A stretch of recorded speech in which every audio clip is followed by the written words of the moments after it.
Salam alaikum wa rahmatullahi wa barakatuh. Est-ce que vous m'entendez, s'il vous plaît? Barakallahu fikum. Qu'Allah vous récompense et vous préserve. Comment s'est passé, on attend un petit peu. Comment s'est passée votre journée aujourd'hui, s'il vous plaît? Barakallahu fikum.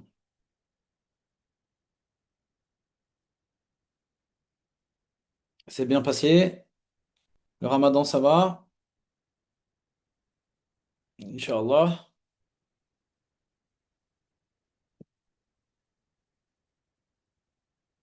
Alhamdulillah. Donc, ceux qui sont à l'institut, demain, vous avez cours normalement. On est d'accord? À quelle heure? Je sais pas. Alors là, je sais pas du tout. À midi? Dans le Usul, c'est à 10 heures.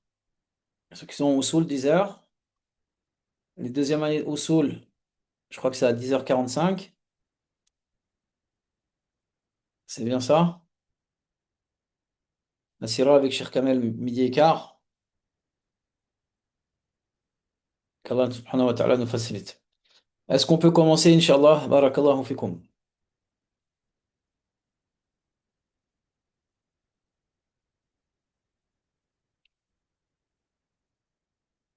Sur Instagram, je ne sais pas si je peux lire vos messages ou non, pardonnez-moi. Ah, normalement, oui. Alors, alaykoum salam wa rahmatullahi wa barakatuh. Très bien, le son est correct. Si nous savons au moment de la mort que nous allons rentrer au paradis, pourquoi est-ce qu'il y a un jugement? Parce qu'Allah subhanahu wa ta'ala est juste. Parce qu'Allah subhanahu wa ta'ala est juste. Alhamdulillah. Taïb.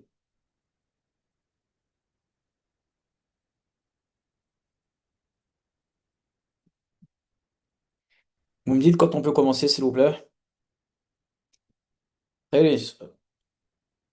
طيب بسم الله الرحمن الرحيم الحمد لله رب العالمين وأصلي وأسلم على نبينا محمد وعلى آله وأصحابه أجمعين أما بعد. Qu'Allah subhanahu wa ta'ala nous facilite et nous préserve et nous permette d'obtenir les plus hauts degrés au paradis et nous permette de pouvoir le voir. Et comme vous le savez, des fois on se pose des questions et il y a des moments dans lesquels dans notre vie on se dit mais est-ce que réellement on sera ressuscité? Qu'est-ce qui va se passer plus tard? Mais Allah subhanahu wa ta'ala, par sa grâce, nous a envoyé notre messager bien-aimé, qui est la meilleure de toutes les créatures. Comme cela a été rapporté de la part des compagnons. Allah subhanahu wa ta'ala n'a pas créé une meilleure créature que notre prophète bien-aimé, sallallahu alayhi wa sallam. Et donc, par rapport à ce point, on est tous et toutes d'accord sur le fait que la mort est réelle et qu'on va tous et toutes mourir. On va tous et toutes mourir. Mais par rapport à ça, barakallahu fikum, excusez-moi, on sait très bien chacun et chacune d'entre nous que la tombe est réelle. Et beaucoup de personnes, des fois, se posent la question en se disant, mais qu'est-ce qui va se passer dedans? La certitude que l'on a, c'est qu'Allah subhanahu wa ta'ala, le Tout-Puissant, après la mort, l'étape d'après, pardon, sera la tombe. Et chacun et chacune d'entre nous, on a déjà assisté à des enterrements. Telle personne est morte, elle a été enterrée, etc., etc. Et un jour, par rapport à un hadith qui est rapporté par l'imam Ahmed, rahimahullah ta'ala, il y a un groupe de jeunes qui se sont posé la question. Le hadith, il est authentique. Et le hadith, le professeur, il a dit, tahaddathu an bani Israël wala haraj. C'est-à-dire, en gros, rapporter des enfants d'Israël et il n'y a pas de gêne. Qui est Israël? C'est une parenthèse. Qui est Israël, s'il vous plaît? Barakallahu fikum. C'est un prophète. Mais comment se nommait-il? Yaqub. Très bien. Yaqub alayhi salam. Et donc, par rapport à ce point, on voit qu'Allah vous récompense et vous préserve, qu'un jour le prophète sallallahu alayhi wa sallam était en train de parler de la communauté qui était avant nous, une des communautés qui est venue avant nous. Et dans le hadith, le prophète sallallahu alayhi wa sallam, il a dit Tahaddathu an bani Israël wa la haraj. C'est-à-dire rapporter des enfants d'Israël, il n'y a pas de gêne. Jusqu'à que le prophète sallallahu alayhi wa sallam dise فإنه كانت فيهم فإنه كانت فيهم الأعاجب. C'est-à-dire qu'il y avait des choses étonnantes les concernant. Et ensuite, il a commencé à raconter en disant qu'un groupe parmi ces personnes-là, un jour sont sortis jusqu'à qu'ils soient arrivés au niveau d'un cimetière. Au niveau d'un cimetière. Imaginez-vous que des personnes soient allées au niveau d'un cimetière. Mais vous savez que des fois, notre réflexion nous pousse à parler de tel ou tel sujet. Et la question qu'on se pose, si vous êtes tous et toutes d'accord, c'est que une personne qui prie, c'est une personne qui est le fait qu'il prie et qu'il ait la trace de la prosternation, c'est une bonne nouvelle. S'il était pieux, bien sûr. Et un jour, lorsqu'ils sont allés là-bas, fa'ataw maqbaratan, c'est-à-dire qu'ils sont allés au niveau d'un cimetière. Min maqabirihim, qalu law sallayna rak'atayn. Ils ont dit, ça serait bien qu'on fasse deux unités. فدعونا الله سبحانه وتعالى يخرج لنا بعد الأموات يخبرنا عن الموت. Il sera intéressant que l'on puisse faire deux unités de prière dans lesquelles on va invoquer Allah subhanahu wa ta'ala afin qu'il puisse nous permettre de pouvoir rencontrer des morts. Vous vous rendez compte de ça, mes frères et sœurs? Afin qu'on puisse rencontrer des morts dans le but qui nous informe de ce qui se passe dans cette tombe. Vous allez dire, mais d'où tu sors ça? Le hadith, il est rapporté par l'imam Ahmed dans son Musnad. Par la grâce d'Allah subhanahu wa ta'ala, et Sheikh Al-Albani, rahmatullahi alayh, l'a authentifié. On continue le hadith afin de nous informer de ce qui se passe dans la tombe. يخبرنا عن بعض الأشياء التي تحصل في القبر. Des choses qui se passent dans la tombe. عن الموت par rapport à la mort.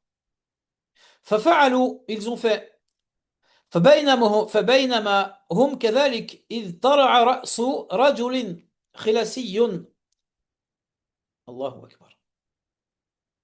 Lorsqu'ils ont fait cela et qu'ils ont invoqué Allah subhanahu wa ta'ala, une personne est sortie. Une personne est sortie. Cette personne était entre le blanc et le noir. Et il est sorti de la tombe. Il avait entre ses yeux la trace de la prosternation, ce qui prouvait qu'il priait. On est tous et toutes d'accord sur ce point. Ce qui prouve qu'il priait par la grâce d'Allah subhanahu wa ta'ala. Et il leur a dit, فقال لهم. Il leur a dit, oh vous, en gros, que voulez-vous de moi? Je suis sorti de la tombe. Qu'est-ce que vous voulez de moi? Eux, à la base, ils voulaient des informations par rapport à la mort. Et il a juré par Allah subhanahu wa ta'ala. Écoutez bien. Il a juré par Allah subhanahu wa ta'ala. En ayant dit, je suis certes mort depuis 100 ans. C'est terrible. Je suis certes mort depuis 100 ans. Combien? 100. Et la chaleur de la mort ne m'a pas encore quitté jusqu'à maintenant. Invoquez Allah subhanahu wa ta'ala pour qu'il me fasse retourner comme j'étais. Invoquez Allah subhanahu wa ta'ala pour que je retourne dans ma tombe. Comme ceci est expliqué par les savants par la grâce d'Allah subhanahu wa ta'ala. Est-ce que vous vous rendez compte? Des personnes sont allées au niveau d'une tombe, d'un cimetière. Lorsqu'ils sont allés au niveau du cimetière, ils ont dit, venez, on invoque Allah subhanahu wa ta'ala dans le but que, en gros, certains morts sortent et nous informent concernant la mort. Cette personne qui priait, cette personne qui priait, pendant 100 ans, a senti la chaleur de cela. Alors qu'elle priait, que dire de nous qui sommes négligents au niveau de la prière? Que dire de nous qui ne respectons pas les ordres d'Allah subhanahu wa ta'ala? Que dire de nous qui au quotidien commettons des péchés?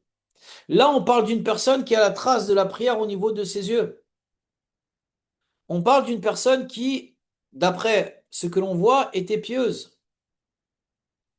Et il a juré par Allah subhanahu wa ta'ala, je suis certes mort depuis 100 ans et la chaleur de la mort ne m'a pas quitté jusqu'à maintenant. Ainsi invoqué Allah subhanahu wa ta'ala pour qu'il me fasse retourner comme j'étais, c'est-à-dire dans la tombe. Beaucoup de gens, ils pensent que la tombe, c'est rien.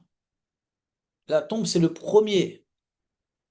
la première demeure dans laquelle tu vas vivre après ta mort, qu'Allah subhanahu wa ta'ala nous préserve. Wallahi que c'est incroyable. Et c'est terrible. C'est-à-dire que cette personne sentait une chaleur alors qu'il était mort, et depuis 100 ans alors qu'il priait. Vous savez que, barakallahu fikum, on sait très bien qui sont l'élite des musulmans après les prophètes et les messagers.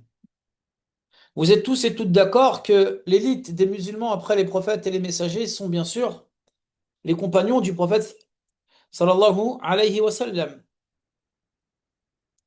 Un jour, alors que le prophète sallallahu alayhi wa sallam était à Badr, un homme, ou plutôt le prophète il a dit, est-ce que vous pensez en gros, on va les combattre? Lorsque le prophète bien-aimé sallallahu alayhi wa sallam a dit cela, il y a un homme qui se nomme Sa'd ibn Mu'adh radiyallahu anhu qui a dit oui, bien sûr, au messager d'Allah. C'est un homme qui n'était pas extrêmement âgé, mais c'était un homme qui était extrêmement aimé de la part du prophète sallallahu alayhi wa sallam. Un homme, lorsqu'il est mort, le trône d'Allah subhanahu wa ta'ala a tremblé. Ihtazza arshur rahman bimawti Sa'd.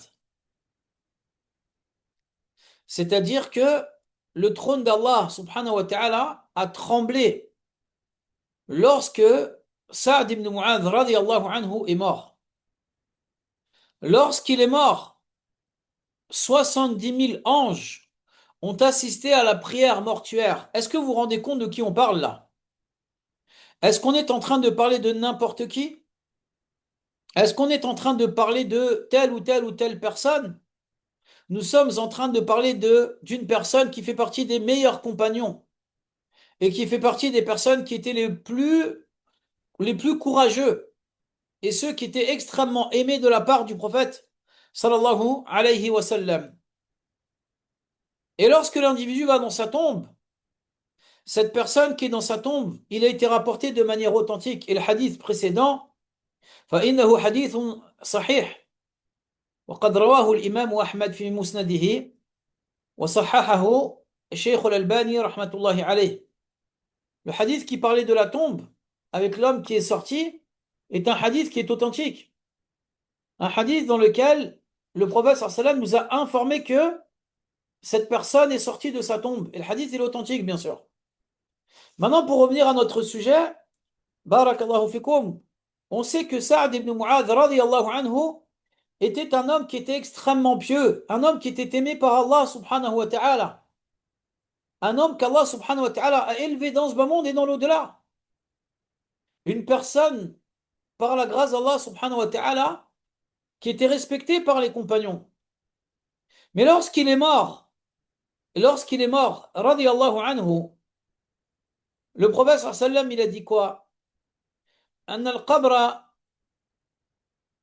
ضم لسعد بن معاذ رضي الله عنه وهو الذي تحرك العرش لموته. C'est-à-dire que Sa'd ibn Mu'adh radiyallahu anhu, lorsqu'il est mort, le trône d'Allah a tremblé. وفتحت له أبواب السماء. Et les portes du ciel se sont ouvertes. وشهده 70,000 من الملائكة. Et 70 000 anges ont assisté à la prière de mortuaire de Sa'd ibn Mu'adh radiyallahu anhu. comme le prophète sallam il l'a dit, et comme cela a été rapporté par Al-Imam ou An-Nasa'i dans son Sunan, par la grâce d'Allah subhanahu wa ta'ala.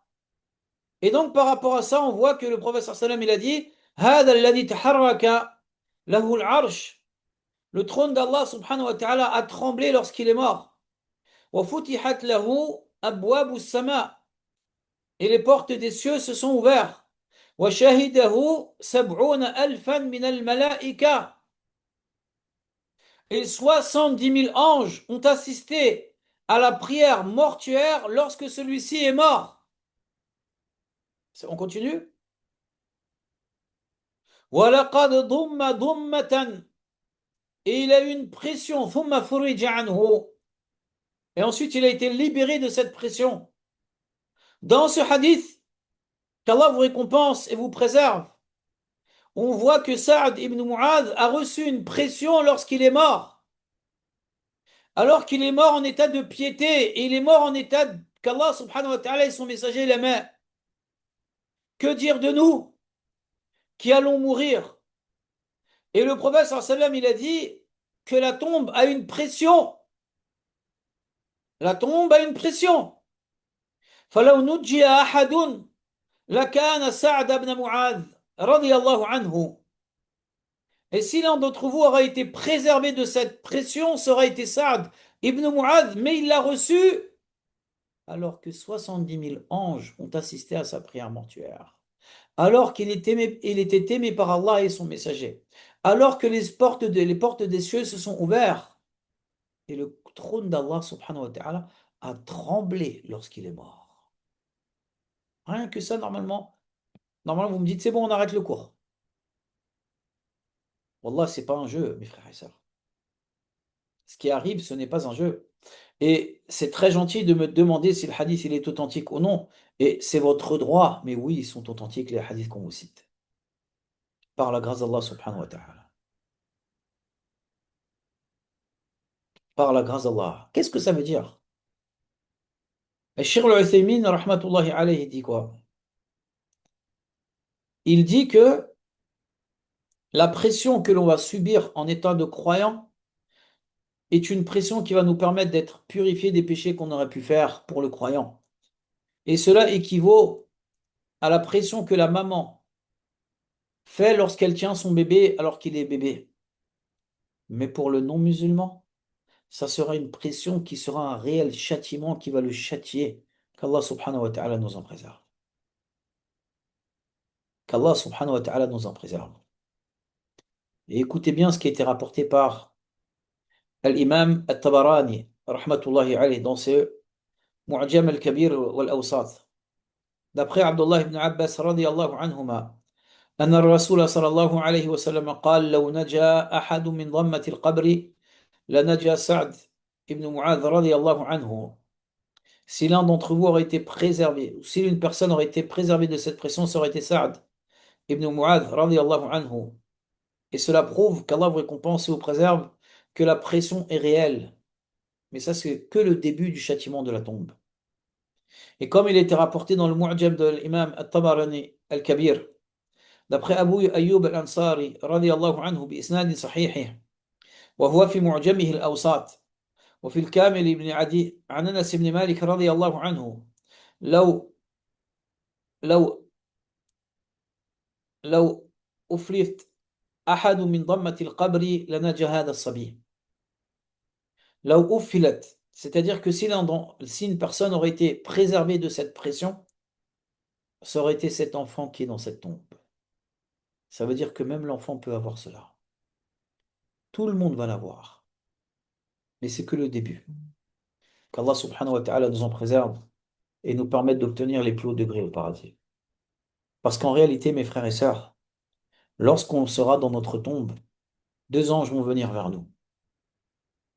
Deux anges vont venir vers nous et nous questionner.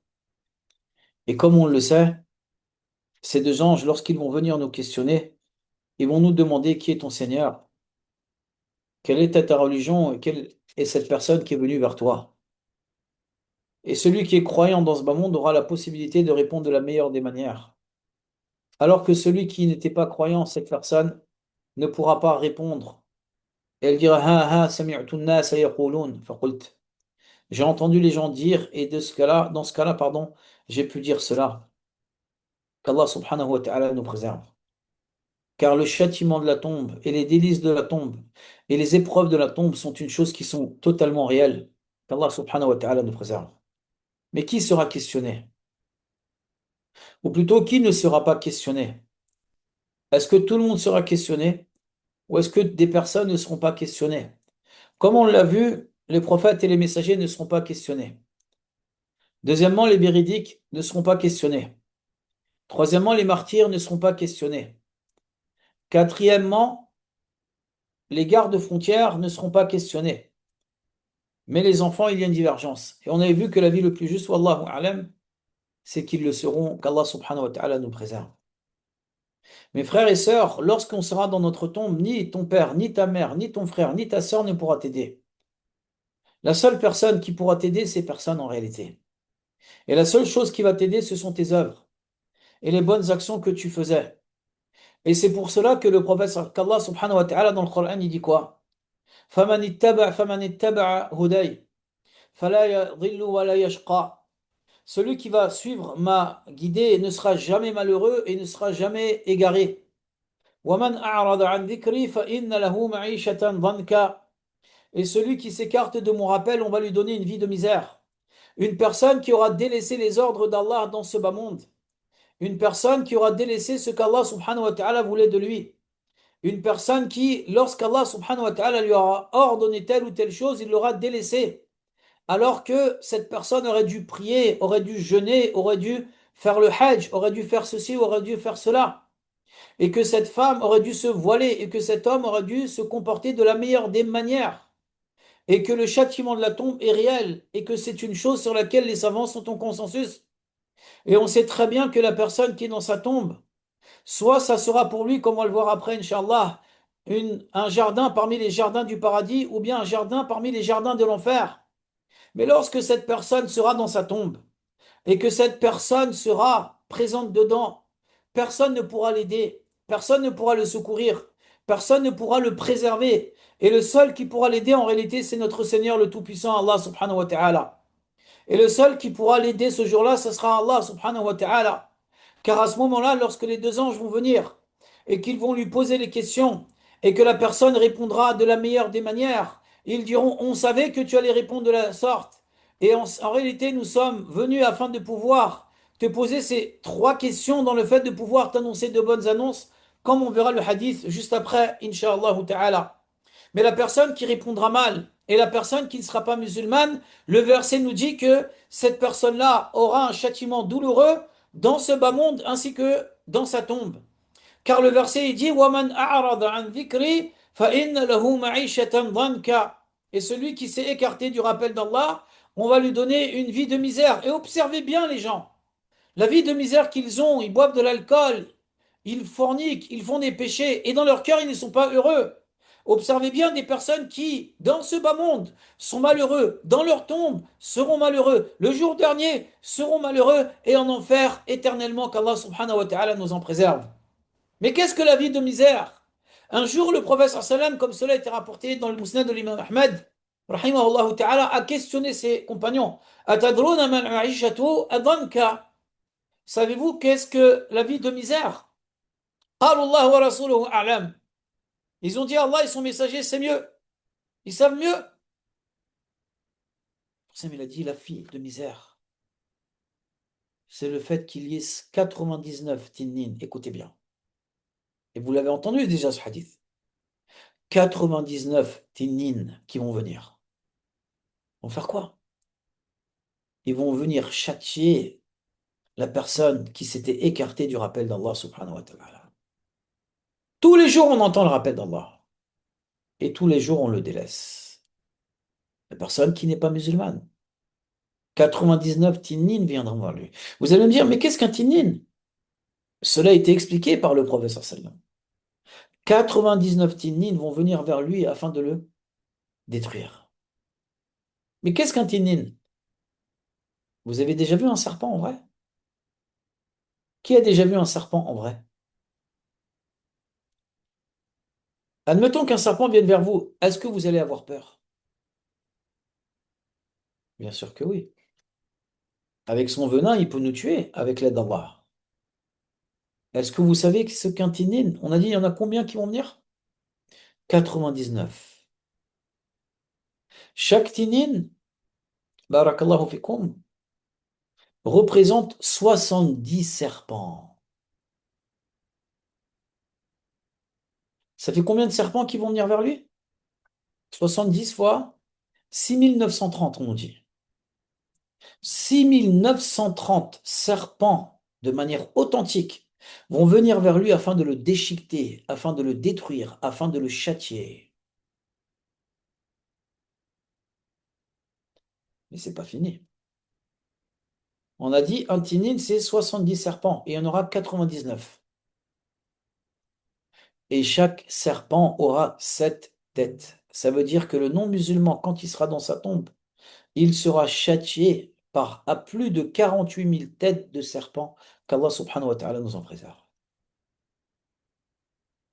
C'est que le début, mes frères et sœurs. 48 510. Hadith, il dit, est-ce que vous savez ce qu'est la vie de misère? Mais qu'est-ce qui va engendrer la vie de misère? C'est le fait qu'on se soit écarté du rappel d'Allah subhanahu wa ta'ala. وَمَنْ أَعْرَضَ عَنْ ذِكْرِي فَإِنَّ لَهُ مَعِيشَةً ضَنْكًا. Celui qui s'écarte de mon rappel, on va lui donner une vie de misère. Atadruna mal ma'ishatun danka. Savez-vous ce qu'est la vie de misère? Ils ont dit Allah et son messager, c'est mieux. Il a dit la vie de misère, c'est le fait que l'individu sera châtié par 99 tinnin. Chaque tinnin représente 70 serpents et chaque serpent aura, qu'Allah subhanahu wa ta'ala nous en préserve, cette tête, ce qui veut dire que le non-musulman dans sa tombe sera châtié par 48 510 têtes de serpents. Qu'Allah subhanahu wa ta'ala nous en préserve. Et qu'Allah subhanahu wa ta'ala nous préserve nous permette de pouvoir être préservés. Mais on verra, Inch'Allah, si vous le souhaitez, barakallahu fikoum, comment faire pour que l'individu soit préservé. Mais là, on va voir quelles questions on sera questionné et comment s'en sortir. Est-ce que c'est bon pour vous ou pas? Barakallahu fikoum. On continue? Tout est clair? Très bien. On sait que dans le hadith de l'imam, dans le hadith de Al-Bara ibn Azib, radiyallahu anhu, d'après, si vous voulez, le compagnon qui se nommait Al-Bara ibn Azib, radiyallahu anhu, أن الملائكة تسأل العبد المؤمن في قبره فيحسن الإجابة. Le croyant, lorsqu'il sera questionné dans sa tombe, il va répondre de la meilleure des manières et ensuite il y aura un appeleur qui va faire un appel. أن صدق عبدي, mon serviteur a dit vrai. فأفرشوه من الجنة, donnez-lui quelque chose qui vient du paradis. وألبسوه من الجنة, c'est-à-dire donnez-lui des habits du paradis. وافتحوا له بابا من أبواب الجنة, donnez-lui, barakallahu fikum, donc comme un tapis du paradis, quelque chose qui sera au sol, pardon, du paradis, donnez-lui des habits du paradis et ouvrez-lui une porte alors qu'il sera dans sa tombe, parmi les portes du paradis. Ouvrez-lui une porte afin qu'il ait la capacité de pouvoir voir ce qui se trouve au paradis. فيأتيه, et donc il y aura une bonne odeur qui va venir. ويفسح له في قبره مد البصر, c'est-à-dire qu'il aura la possibilité, tellement sa tombe va s'élargir, de voir à vue d'œil. قال ويأتيه, et donc un homme avec un visage bon va venir, avec de bons habits, avec un bon parfum, et lui dira هذا يومك الذي يسرك, et c'est le jour dans lequel tu seras heureux.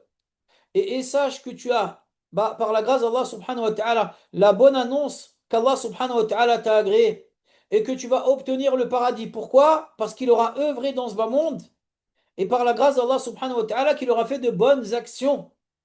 Donc l'ange va venir avec une belle apparence, avec un beau visage en lui disant, sache qu'Allah subhanahu wa ta'ala t'a agréé et que tu vas obtenir la demeure éternelle qui n'est autre que le paradis. Et c'est le jour dans lequel, ou plutôt c'est le jour qui t'a été promis. Et Allah subhanahu wa ta'ala t'annonce une bonne nouvelle. Et il sera dit, mais qui es-tu? فَوَجْهُكَ الْوَجْهَ الَّذِي يَجِيءُ بِالْخَيْرِ.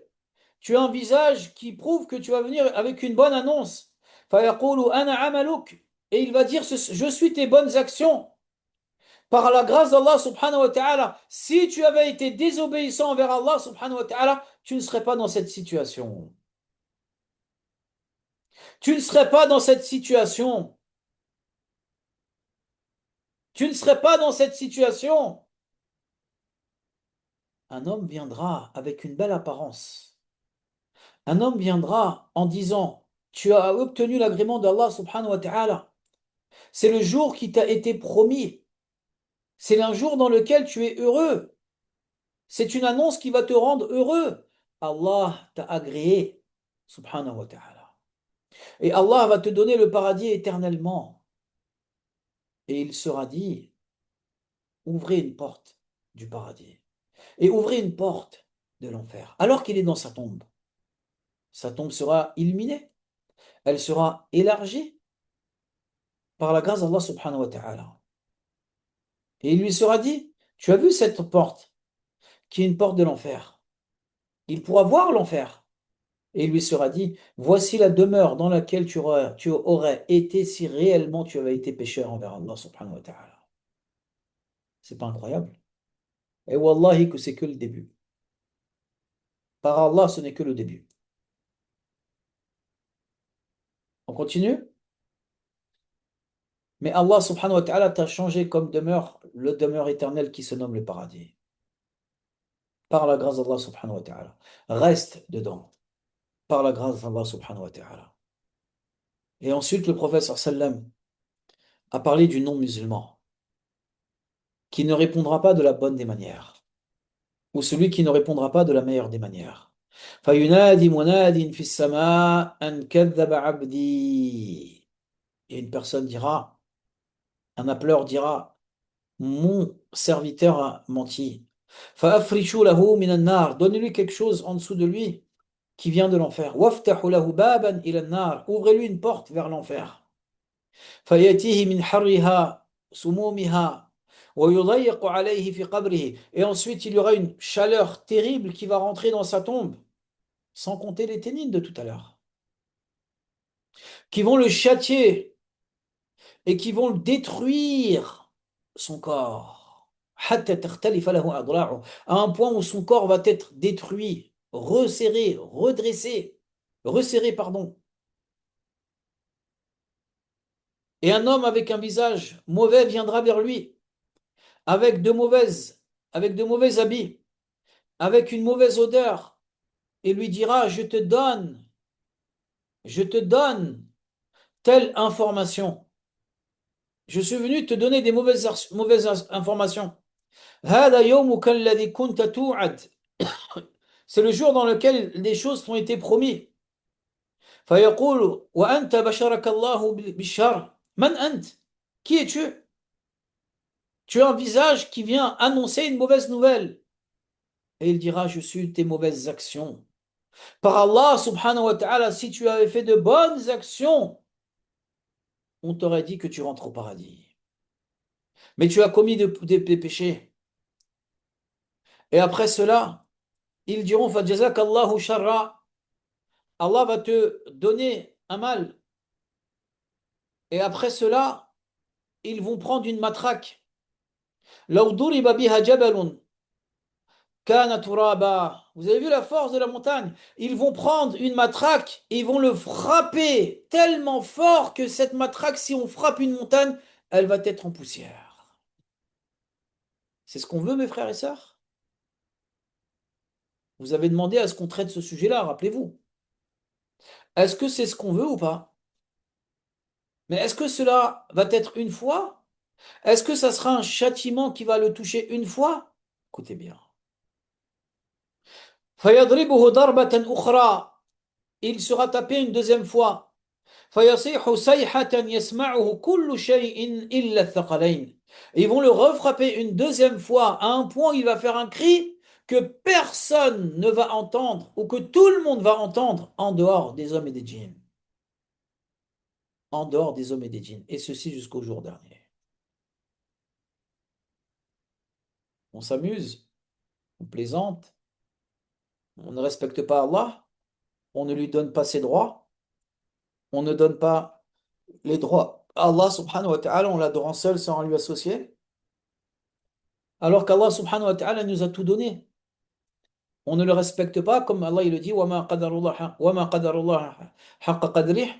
Ils n'ont pas estimé Allah subhanahu wa ta'ala à sa juste valeur. Qu'est-ce qu'on vous avait dit en première année, en début d'année, pardonnez-moi, à l'Institut? La croyance va changer votre vie. Et ça, c'est que un tout petit peu. Ce n'est que le début. Qu'Allah subhanahu wa ta'ala nous en préserve. D'après le hadith, il est rapporté par la grâce d'Allah subhanahu wa ta'ala. Le hadith, يرد على l'imam al-Tirmidhi, al-Hakim et autres encore. D'après Anas ibn Malik, radiyallahu anhu, le croyant, lorsqu'il va donner la bonne réponse, il lui sera dit, regarde cette place, qui aurait été ta place en enfer si tu n'avais pas été pieux. Allah subhanahu wa ta'ala t'a changé cette place par une autre place au paradis. Et donc il va le voir. Ah, il va voir la place en enfer et au paradis. Qu'Allah subhanahu wa ta'ala nous en préserve. Alors que l'hypocrite qui n'arrivera pas à répondre et qui dira, ah, j'ai entendu les gens dire, donc j'ai dû. Cette personne sera frappée avec une matraque, encore une fois. Baina udhunayh, entre ses oreilles, avec un cri terrible que tout le monde entendra en dehors des hommes et des djinns, rapporté par l'imam al-Bukhari et Muslim, par la grâce d'Allah subhanahu wa ta'ala. Et dans une version de l'imam Muslim, il était dit que le prophète il a dit Inna al-abda idha wudi'a fi qabrihi thumma dhakara nawhan mimma taqaddama ila qawlihi. Et le prophète il a dit exactement la même chose, sauf que sa tombe va être, par la grâce d'Allah subhanahu wa ta'ala, élargie de 70 coudées. Et par la grâce d'Allah subhanahu wa ta'ala, dans une autre version de l'imam at-Tirmidhi, rahimahullah ta'ala, d'après Abu Huraira, radiyallahu anhu, le prophète sallallahu alayhi wa sallam, il a parlé des deux anges, Munkar et Nakir, qui vont poser les questions. Et celui qui répondra de la meilleure des manières, ils vont dire قَدْ كُنَّا نَعْلَمُ أَنَّكَ تَقُولُ ذَلِكَ. On sait très bien que tu allais dire cela. ثُمَّ يُفْسَحُ لَهُ فِي قَبْرِهِ 70 ذِرَاعًا فِي 70. Et ensuite, on va élargir sa tombe de 70 coudées sur 70 coudées. ثُمَّ يُنَوَّرُ لَهُ فِيهِ. Et après cela, on va illuminer sa tombe. Après cela, on va illuminer sa tombe par la grâce d'Allah subhanahu wa ta'ala. Et on va lui demander de rester dedans. Et par la grâce d'Allah subhanahu wa ta'ala, Allah subhanahu wa ta'ala va le préserver. Allah subhanahu wa ta'ala va le préserver. Mais quels sont les châtiments que les individus puissent toucher, puissent avoir? Comment est-ce que l'individu puisse être châtié dans sa tombe? Parce que là, on n'a pas vu encore. On a juste vu tout cela. Rappelez-vous le hadith qu'on avait lu ensemble, dans lequel le prophète, sallallahu alayhi wa sallam, il avait dit, un jour, il était en train de prier avec ses compagnons. Et lorsqu'il était en train de prier avec ses compagnons, il a dit, Man ra'a minkum ru'ya. Qui a vu quelque chose en rêve? Parce qu'il avait pour habitude, le prophète sallallahu alayhi wa sallam, lorsqu'il voyait en rêve quelque chose, ou plutôt de demander aux compagnons, est-ce que vous avez vu un rêve dans le but de l'expliquer? Donc il a posé la question. Et ensuite, ils ont dit, aucun d'entre nous a vu un rêve. Aucun d'entre nous a vu un rêve. فسألنا يوما فقال هل رأى أحد منكم رؤيا. Qui a vu d'entre vous quelque chose en rêve? Ils ont dit non. Il a dit, j'ai vu deux hommes. Combien? Il a dit, j'ai vu deux hommes. Allahu Akbar. Lorsqu'il a dit, j'ai vu deux hommes, qu'Allah vous récompense et vous préserve, il a dit, ils m'ont pris par les mains. فأخرجني إلى الأرض المقدسة. Ils m'ont emmené vers l'Ard al-Muqaddasa qui est là où se trouve la mosquée de l'Aqsa. الأرض المقدسة التي كتب الله لكم ولا ترتدوا على أدباركم فتنقلبوا خاسرين.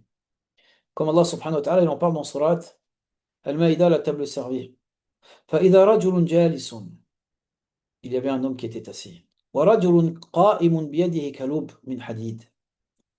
Il y avait un homme qui était assis et un autre qui était debout avec des crochets. Vous vous rendez compte? Des crochets qu'il rentrait au niveau de sa bouche et qui ramenait au niveau de son cou, à droite et à gauche. On nous touche à peine avec un crochet, on commence à pleurer.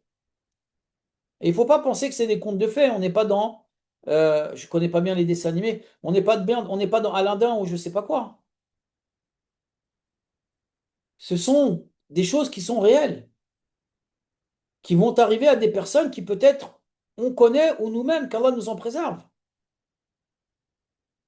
Le châtiment de la tombe est réel, mes frères et sœurs. Cette personne sera châtiée au niveau de sa bouche et de ses lèvres en ramenant ses crochets vers son, son cou. Et ensuite, cela va redevenir normal et il va re-être châtié normal, re-être châtié normal, etc., etc. ثم يفعل ذلك. Et ensuite, on va lui refaire. Sam il a dit, mais c'est qui cette personne? Et c'est normal, c'est naturel. Ils ont dit, viens avec nous. حتى أتينا إلى رجل مضطجع. Jusqu'à qu'ils vont aller voir un homme qui était couché. Ça peut être un homme ou une femme. Un homme qui était couché. Un homme qui avait été désobéissant envers Allah subhanahu wa ta'ala. ورجل قائم على رأس بفهر أو صخرة. Et cet homme avait un gros rocher entre ses mains. Et il le jetait sur la tête de la personne qui était couchée. Et sa tête revenait normale. Et il le rechâtiait avec. Et sa tête revenait normale. Et il le rechâtiait avec, etc., etc. Personne il a dit, mais c'est qui cette personne? Ils ont dit, viens avec nous. فانطلقنا jusqu'à qu'ils soient allés vers un sort de four sur lequel se trouvaient des hommes et des femmes. Des hommes et des femmes qui seront nus. فإذا اقترب ارتفعوا حتى كادوا أن يخرجوا. C'est qui ces personnes qui sont en train d'être châtiées? En dessous, il y avait un feu qui brûlait. Ils ont dit, viens avec nous. Viens avec nous. Le hadith, wallahi, qu'il est authentique. Écoutez bien, s'il vous plaît. حتى أتينا إلى نهر من دم. On a continué à avancer jusqu'à qu'on soit arrivé vers un lac de sang. Et il y avait un homme qui était debout. Lorsqu'il essayait de sortir de ce lac de sang, un homme qui était au bord de ce lac était en train de lui jeter des pierres qui arrivaient dans sa bouche. Vous vous rendez compte? Ça, c'est juste la tombe. Ça, c'est juste la tombe. Qui est cette personne? Ils ont dit, viens avec nous. فانطلقنا حتى انتهينا إلى روضة خضراء فيها شجرة عظيمة. On a continué jusqu'à qu'on soit arrivé au niveau d'un arbre, pardon, au niveau d'un jardin vert dans lequel se trouvaient des grands arbres. À la base de ces arbres se trouvait un cheikh, une personne âgée et des enfants. فإذا رجل قريب من الشجرة بين يديه نار يوقدها. Et à côté de ces arbres, il y avait un homme qui était en train d'allumer justement un feu. فصعد بي في شجرة وأدخلني دارا.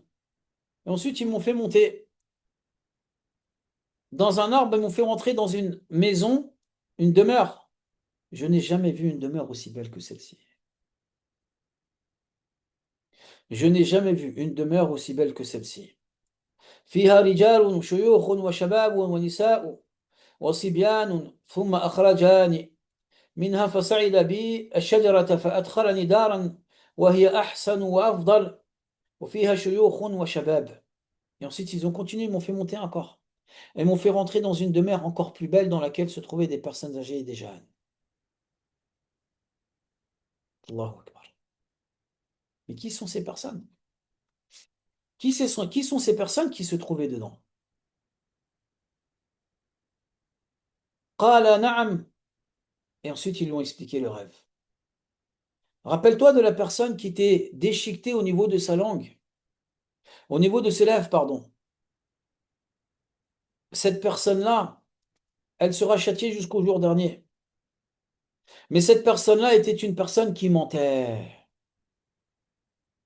Les gens sont des personnes qui mentent au quotidien et regardez le châtiment qu'ils auront, qu'Allah nous pardonne et nous préserve.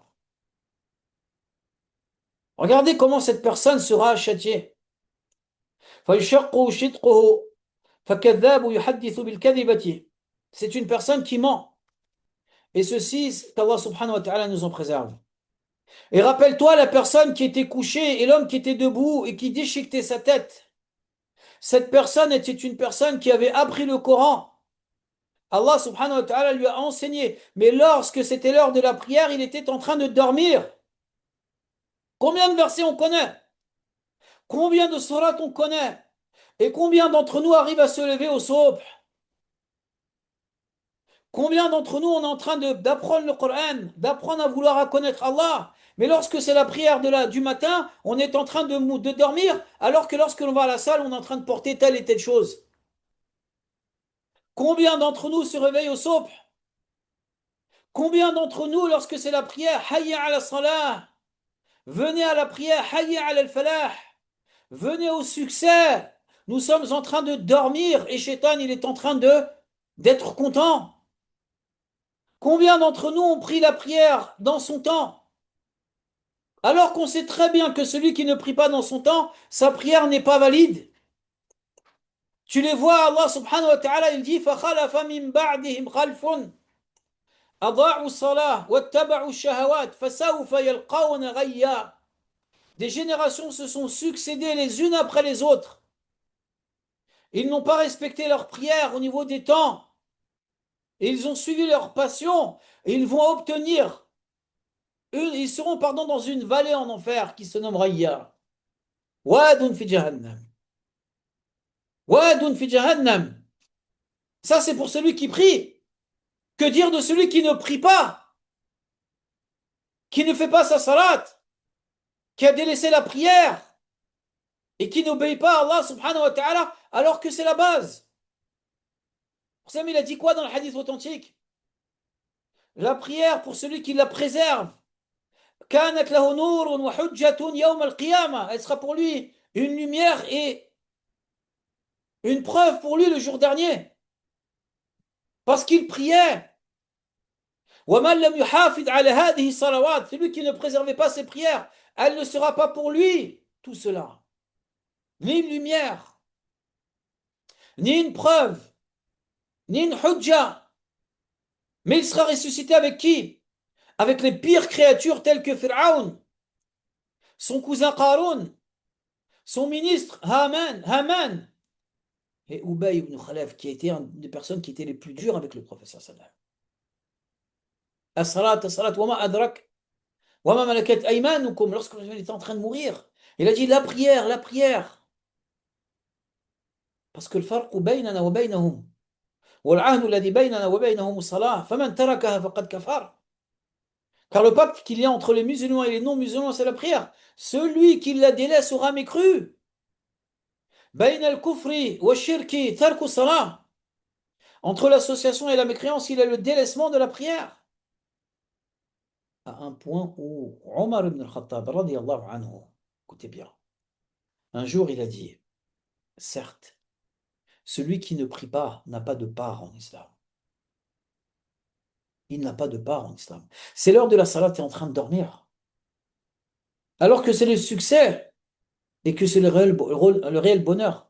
قد أفلح المؤمنون الذين هم في صلاتهم خاشعون. Les croyants ont obtenu le succès, le bonheur, ce sont ceux qui étaient concentrés dans leur prière. Tu arrives à te lever pour aller au travail. C'est une réalité. Tu te lèves à 4 heures, à 5 heures, à 6 heures du matin pour aller travailler, pour aller à l'école, mais tu n'arrives pas à te lever pour aller prier et adorer ton Seigneur, alors que c'est lui qui t'a donné toutes choses. C'est ton patron qui te donne ou c'est Allah? Qui? Il y en a même qui dorment même pas la nuit lorsqu'ils doivent voyager. Qu'Allah subhanahu wa ta'ala nous facilite. Wallahi, mes frères et sœurs, que la première question sur laquelle on sera questionné, c'est quoi? Ce sera la prière. Si elle est bonne, le reste sera bon. Si elle n'est pas bonne, le reste sera pas bon. C'est un châtiment douloureux. Les Sahaba étaient en consensus, comme l'a expliqué Ishaq ibn Rahawayh, un des compagnons de l'imam Ahmed, rahimahullah ta'ala.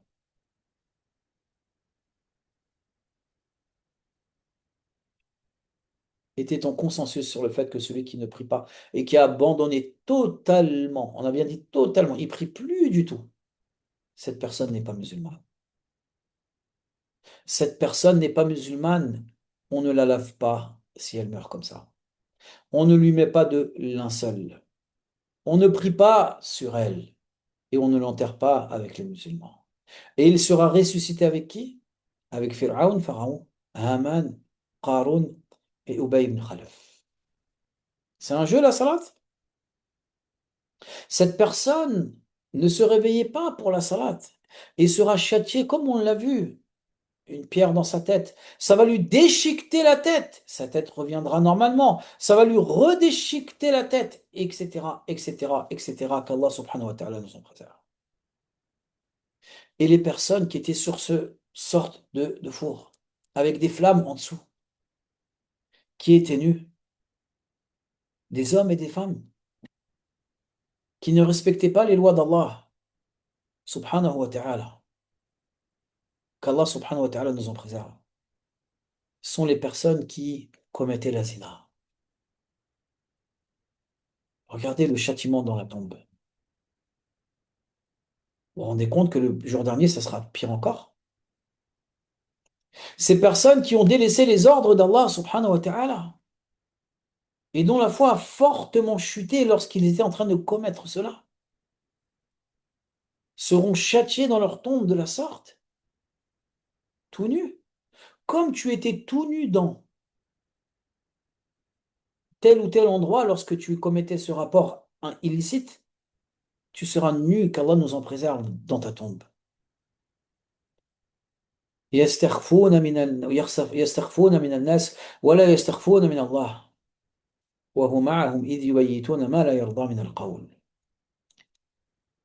Ils se cachent des gens, mais ne se cachent pas d'Allah subhanahu wa ta'ala alors qu'il voit tout.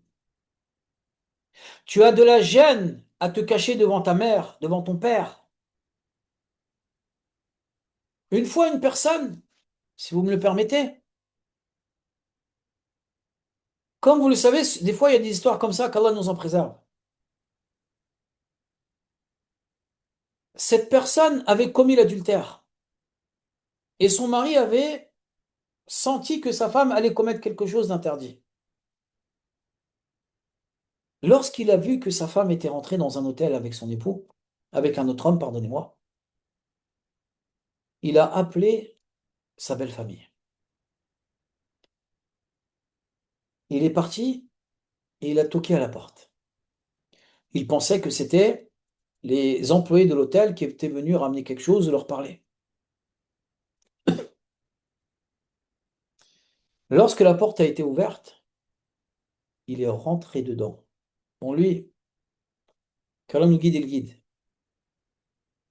Il est rentré dedans, mes frères et sœurs, et a demandé à son beau-père et à sa belle-mère et à ses belles-sœurs de rentrer dans la chambre, alors que celle-ci, qu'Allah nous préserve de cela, elle était toute nue et que l'homme, il avait une serviette autour de sa taille. Ce qu'ils ont fait, c'est entre eux et Allah. Nous, on n'est pas là pour les juger. Nous ne sommes pas là pour les juger. La femme a pleuré toutes les larmes de son corps. La femme doit s'en vouloir jusqu'aujourd'hui. La femme doit se dire, mes parents sont au courant, la honte. Vous êtes d'accord avec moi? On vous a dit qu'on n'est pas là pour juger les gens. Ce que l'on veut vous expliquer, c'est que des fois, on a plus de gêne envers les créatures qu'on en a envers Allah subhanahu wa ta'ala.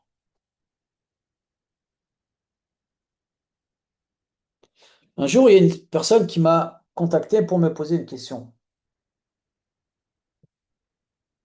Elle me dit, elle connaît une sœur qui malheureusement a commis la zina avec un homme et elle est tombée enceinte. Lorsqu'elle est tombée enceinte, elle se préoccupait de la grossesse et m'a posé la question, elle a demandé est-ce que j'ai le droit d'avorter? La première question qu'il faudrait poser, c'est comment se repentir vers Allah. Oui, mais comment est-ce que cette femme peut avorter? Est-ce qu'elle a le droit ou non? La première question qu'il faudrait poser, c'est comment revenir vers Allah subhanahu wa ta'ala et lui demander pardon. Oui, mais comment elle peut avorter? Ça remonte à des années, hein. Je lui dis, excusez-moi, est-ce que vous vous rendez compte du péché qui a été fait? Wallahi qu'on n'est pas là pour juger. La seule chose que l'on voulait, c'est qu'elle se repente vers Allah. Les gens se préoccupent beaucoup plus de ce que les gens vont dire sur eux qu'Allah subhanahu wa ta'ala.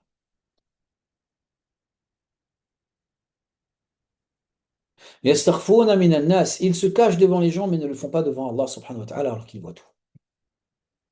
Wallahi, mes frères et sœurs, Allah subhanahu wa ta'ala est témoin, qu'il voit tout et qu'il entend tout et qu'il sait tout. Tu peux te cacher des gens, mais tu ne te cacheras pas d'Allah subhanahu wa ta'ala. Et des histoires comme celle-ci, il y en a énormément qu'Allah subhanahu wa ta'ala nous en préserve. La seule chose que l'on souhaite, c'est que ces personnes et que nous-mêmes, on se repente lorsqu'on commet des péchés. Car celui qui se repent de ses péchés, il est tellement aimé par Allah, tellement préservé par Allah, tellement élu par Allah subhanahu wa ta'ala qu'on est jaloux de lui. التائب من الذنب كمن لا ذنب له. Celui qui se repent des péchés, c'est comme s'il n'en avait pas commis. Tu es tout nu avec un homme ou avec une femme et tu te dis que personne ne va te voir. Alors que le Tout-Puissant qui t'a donné tout ce que tu as aujourd'hui voit exactement ce que tu es en train de faire. On n'est pas là pour vous juger. On est juste là pour s'entraider. À partir du moment où tu te repens, le péché il est effacé par la grâce d'Allah subhanahu wa ta'ala. Et wallahi, mes frères et sœurs, que on n'est pas là pour parler de telle ou telle ou telle personne. C'est juste pour vous faire comprendre qu'Allah subhanahu wa ta'ala, il voit tout. Tu peux te cacher, tu as volé quelque chose, Allah il t'a vu. Tu as menti, Allah il t'a entendu. Tu as fait ceci, Allah subhanahu wa ta'ala sait tout ce que tu as fait. Mais rappelez-vous une chose, c'est qu'on peut être aujourd'hui des personnes qui sont bien, mais demain les pires que les créatures.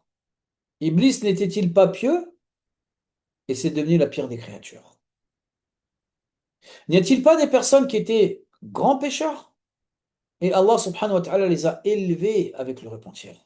Ne jamais, jamais, jamais, ne négligez jamais le repentir par la grâce d'Allah subhanahu wa ta'ala. Jamais.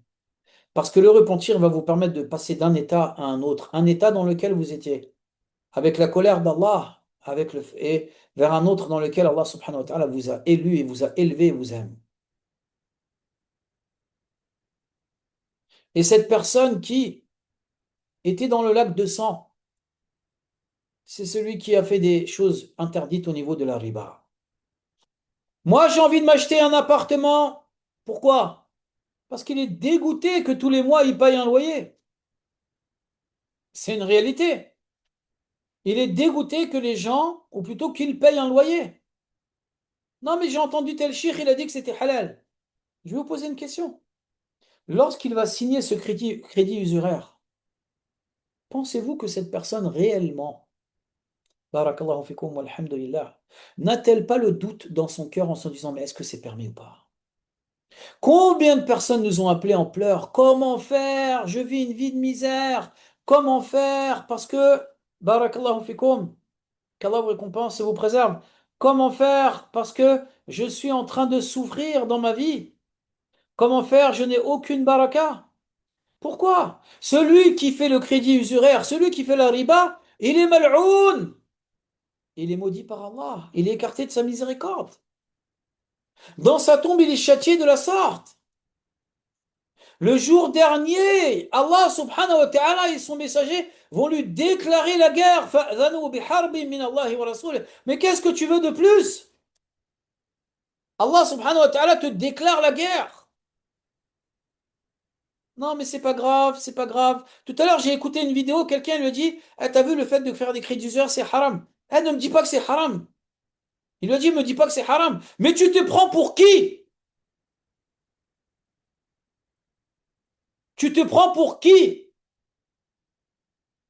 Il est en train de le conseiller, en train de lui dire, le riba, c'est haram. Ne me dis pas ça, moi. Tu t'es pris pour qui? Tu t'es pris pour qui?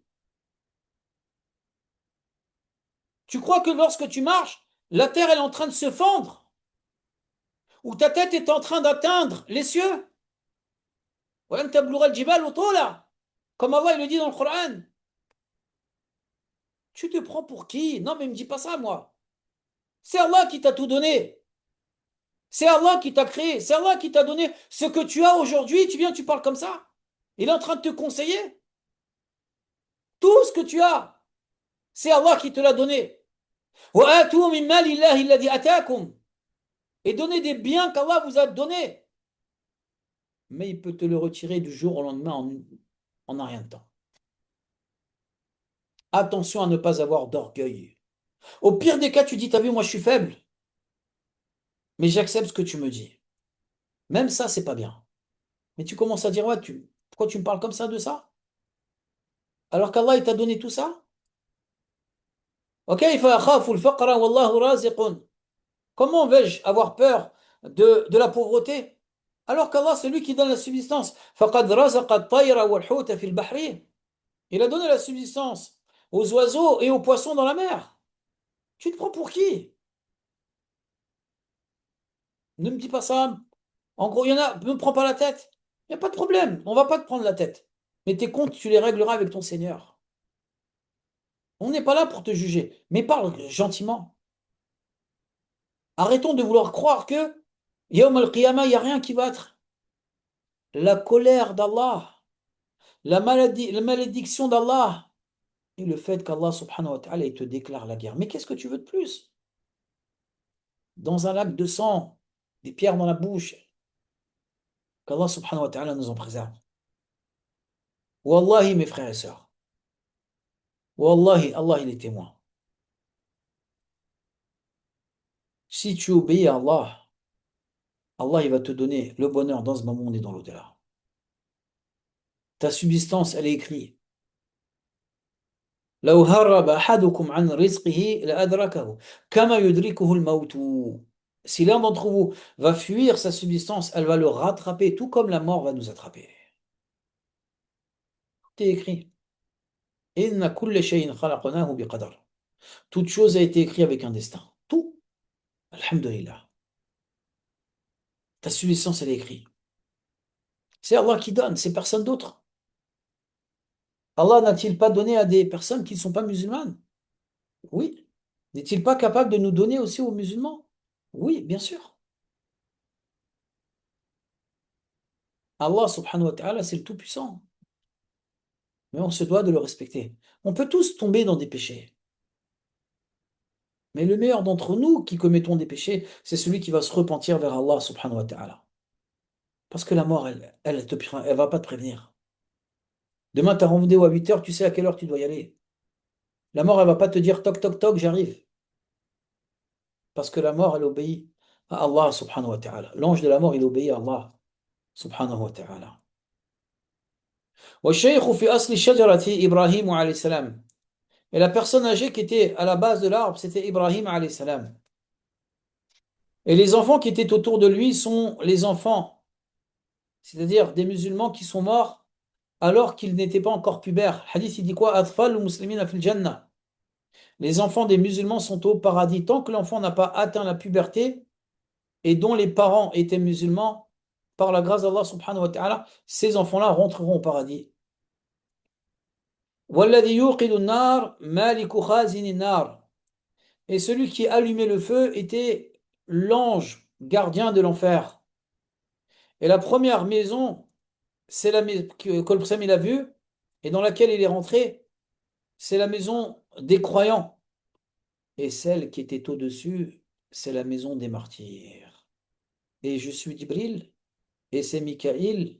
Lève ta tête. فرفعت رأسي. J'ai levé ma tête. فإذا فوقي مثل السحاب.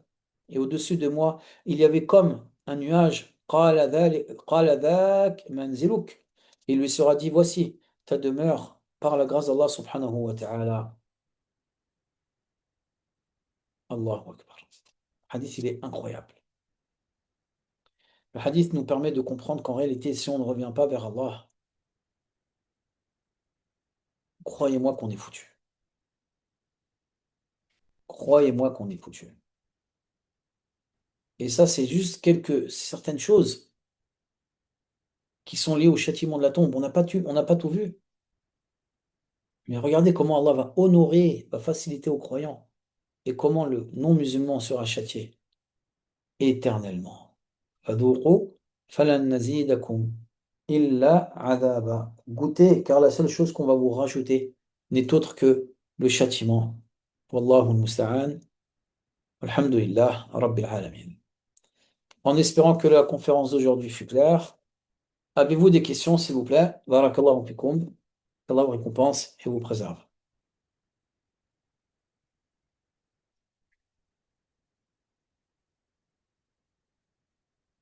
Excusez-moi, je regarde les questions sur Instagram en priorité si cela ne vous dérange pas.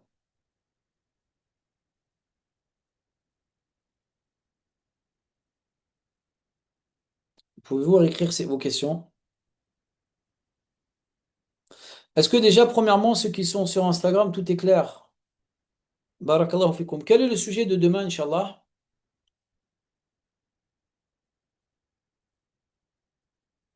Ceux qui décèdent le vendredi, Inch'Allah, ils seront préservés du châtiment de la tombe, oui. Il y a un hadith sur ça.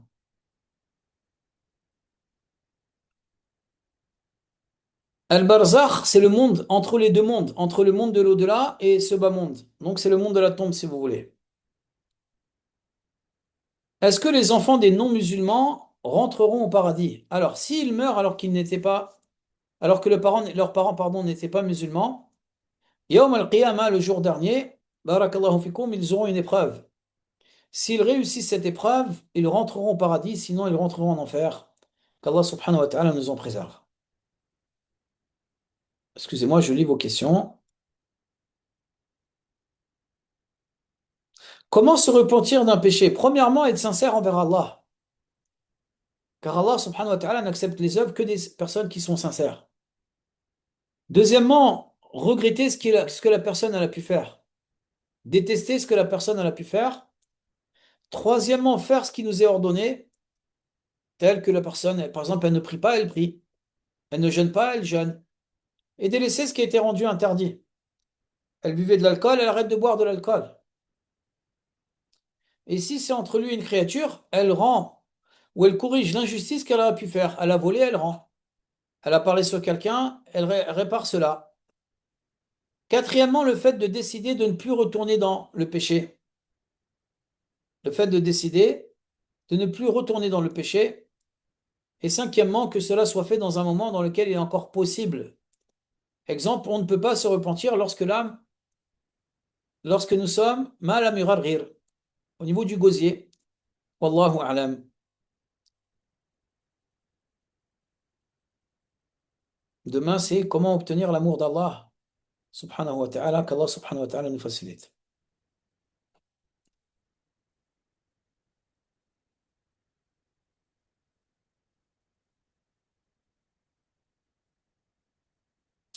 Avez-vous des questions, s'il vous plaît? Barakallahu fikum. En priorité sur, comment ça s'appelle, sur Instagram.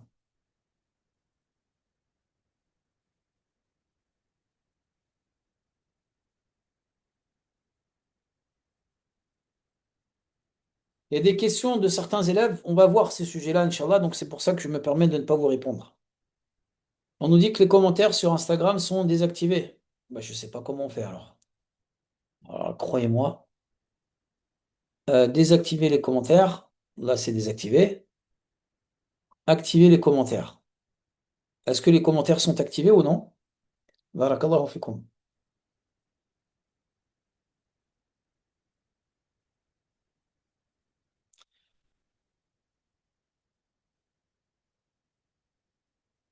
Comment on fait pour activer les commentaires sur Instagram?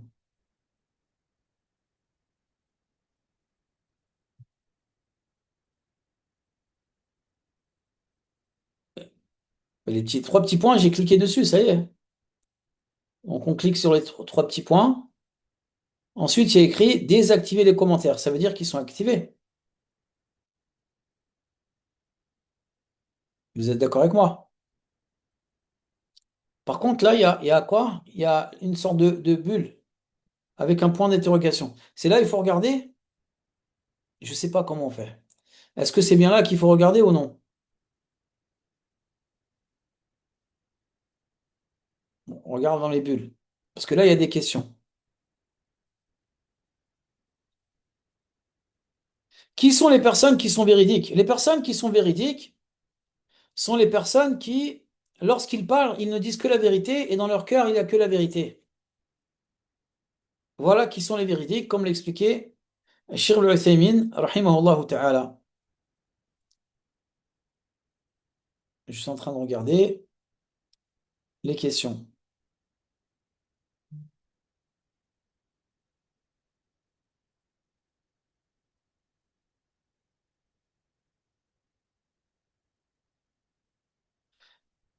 Est-ce qu'on a la même récompense lorsque l'on lit le Coran avec le téléphone ou avec le livre? À partir du moment où une personne lit le Coran, elle est récompensée auprès d'Allah. Bi'idhnillahi subhanahu wa ta'ala, elle est récompensée, Inch'Allah ta'ala. C'est la même chose. Maintenant, le conseil qu'on vous donne, barakallahu fikum, parce que beaucoup de personnes nous ont posé la question suivante. Elles nous disent, oui, est-ce que j'ai le droit de tenir le Coran entre mes mains lorsque je prie le tarawih? On avait dit que cela était interdit. Maintenant, le conseil qu'on vous donne, c'est que si vous savez que l'imam va réciter telle et telle sourate, lisez-les en avance.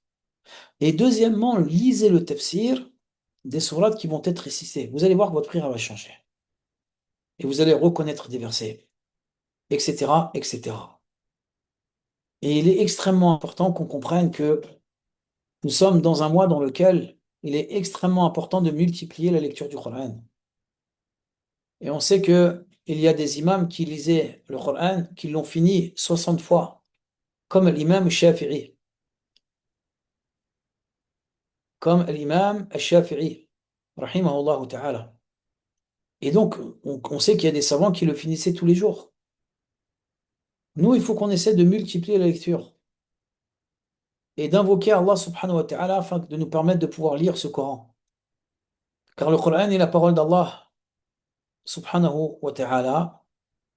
Est-ce qu'il est possible, ou plutôt, est-ce que tous péchés sont pardonnables ou non? La réponse est oui. Tout péché, à partir du moment où vous demandez pardon à Allah, Allah il va vous pardonner. قل يا عبادي الذين أسرفوا على أنفسهم لا تقنطوا من رحمة الله إن الله يغفر الذنوب جميعا. Ô messager d'Allah, ô messager d'Allah,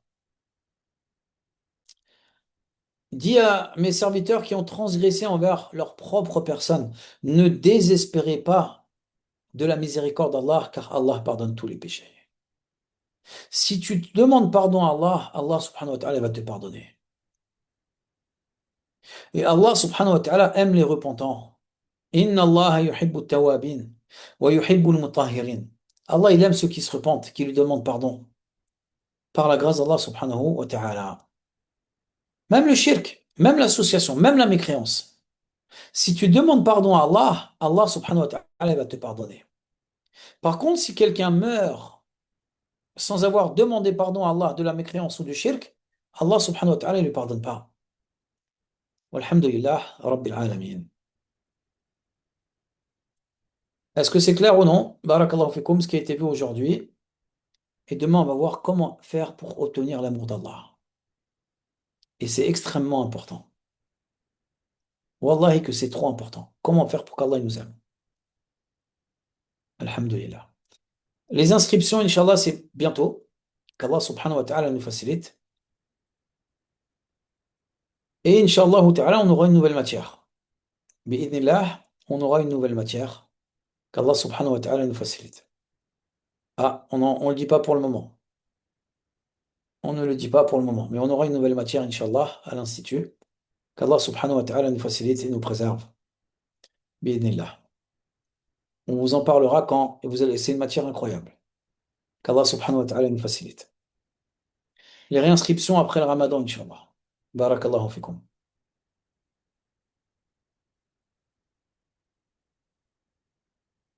Et je suis vraiment désolé pour ceux ou celles qui sont sur Instagram. Je ne sais pas comment on fait, barakallahu fikoum, pour faire en sorte qu'on puisse lire vos questions. Je ne sais pas du tout. Je vais essayer d'apprendre ça pour demain. Mais là. Est-ce qu'il y aura une rediffusion? Oui. Mais là, qu'Allah subhanahu wa ta'ala nous facilite.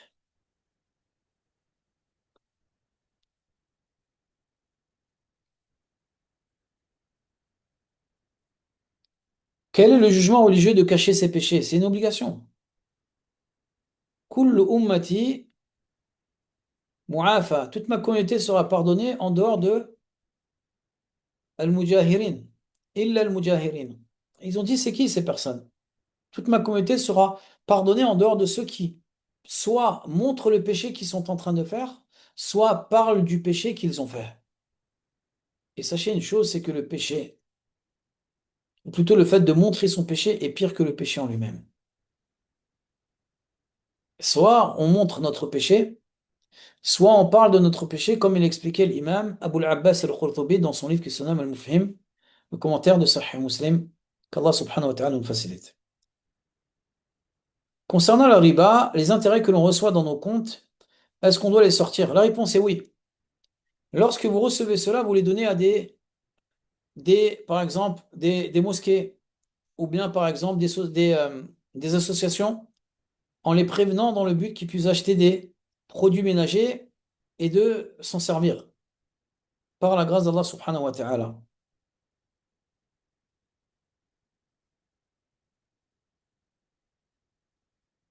J'aimerais savoir quel est le jugement religieux de retirer son voile à l'école.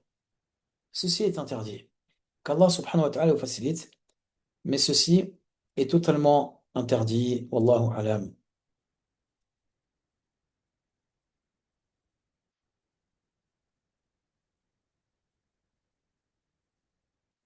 Une personne qui porte des faux cheveux, est-ce que c'est permis ou non? Lorsque vous parlez de faux cheveux, c'est le fait d'accrocher des cheveux derrière, c'est ça?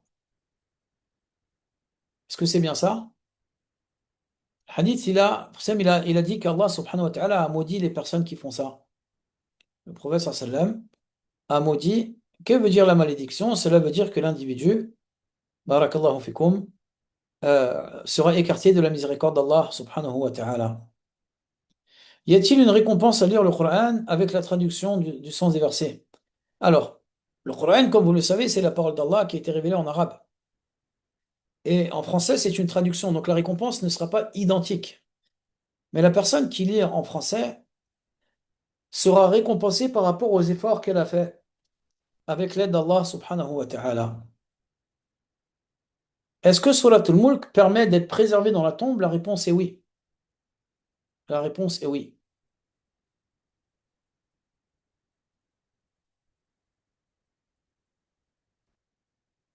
Une femme qui a des menstrues pendant 30 jours, au bout du 15e jour, elle fait des grandes ablutions et elle prie et elle jeûne, Inch'Allah. Barakallahu fikum. Peut-on suivre le Tarawih en live de chez nous et prier en même temps? La réponse est non. Parce qu'il y a un sujet qui se nomme Ittisal al-Sufuf. Il faut que les rangs se suivent. Donc si par exemple vous êtes à la maison et que vous voyez la mosquée au loin, vous n'avez pas le droit de prier de loin. Vous devez prier dans la mosquée, Inch'Allah ta'ala. Est-ce que les gens du livre, chrétiens ou juifs, iront au paradis puisque les hommes musulmans peuvent se marier avec des femmes des gens du livre? Allah subhanahu wa ta'ala dans le Coran, il a autorisé que l'homme se marie avec une femme parmi les femmes des gens du livre. والمحصنات من المؤمنات والمحصنات من الذين أوتوا الكتاب إذا أتيتموهن أجورهن محصنات غير مسافحات ولا متخذات أخدان. Donc un homme musulman a le droit de se marier avec une chrétienne ou une juive à condition que cette femme soit chaste. Al-Yafaf, à partir du moment où cette femme est chaste. Maintenant, les ulama le déconseillent. Mais cela ne veut pas dire que cette femme, si elle meurt au jour d'aujourd'hui en état de chrétienne ou juive, qu'elle rentrera au paradis. La réponse est non du fait que la chrétienne ou la juive n'est pas musulmane. Et seuls les musulmans rentrent au paradis. Seuls les musulmans rentrent au paradis. Et ceci par consensus des savants, comme l'expliquait l'imam An-Nawawi, rahimahullah ta'ala. Le fait d'avoir manqué des prières pendant des années, est-ce que la personne doit rattraper? Si la personne a délaissé totalement la salat, elle ne priait plus. Les avis ont divergé auprès des savants. Et l'avis le plus juste, wallahu a'lam, c'est que la personne doit se repentir vers Allah et que cela est suffisant. Comme l'a expliqué Ibn Taymiyyah, Ibn Qayyim, Ibn Hazm et parmi les contemporains, Cheikh al-Uthaymin, rahmatullahi alayhi.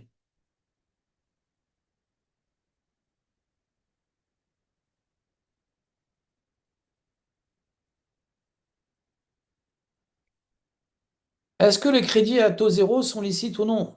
À la base, bien sûr, c'est licite. Maintenant, si vous allez voir telle enseigne et que vous achetez un ordinateur à taux zéro, on vous demande de le payer en 4 fois sans frais. Et que ce magasin à qui vous avez acheté va faire un crédit usuraire pour avoir l'argent, dans ce cas-là, ça devient haram à cause de ça.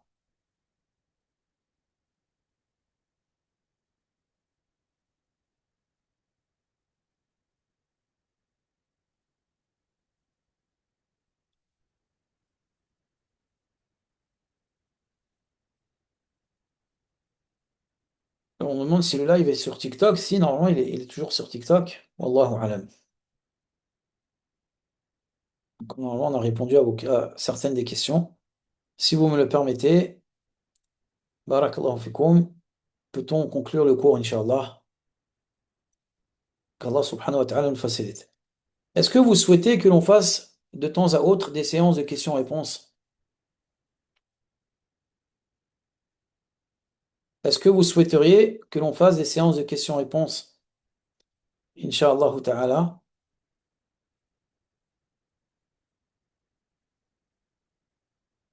On nous dit comment peut-on savoir si Allah nous a pardonné? Réunissez les conditions et Allah subhanahu wa ta'ala vous pardonnera. Maintenant, ce qui est important, mes frères et sœurs, c'est ce qui se nomme husn al-dhann, c'est-à-dire le fait d'avoir une bonne opinion de notre Seigneur, bi'idhnillahi subhanahu wa ta'ala. Donc, sur ce, on va conclure, Inch'Allah, et on demande à Allah subhanahu wa ta'ala de nous pardonner, et veuillez me pardonner de ne pas avoir répondu à toutes vos questions, mais on essaiera de faire des séances de questions-réponses, bi'idhnillah. Wallahu a'lam, wa sallallahu ala nabiyyina Muhammad, wa ala alihi wa ashabihi ajma'in. Assalamu alaykum wa rahmatullahi wa barakatuhu, wa hayakum Allah.